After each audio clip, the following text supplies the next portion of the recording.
Okay, hi. Today we're doing a video. I installed this job.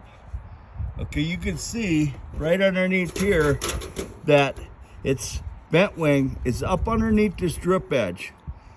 But there's such a volume of water comes down, it still gets underneath. So we're gonna fix it for them, but I'm gonna show you the water flow.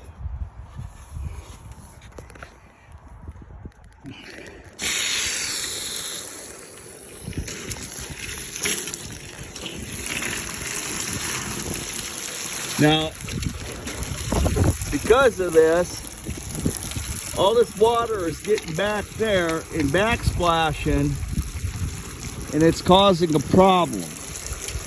It's getting between the fascia board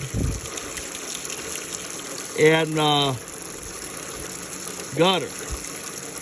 So therefore, we're going to have to remove my product, and we're going to sit there and put more screws into the gutter, and we're going to caulk the whole gutter edge to help with this problem.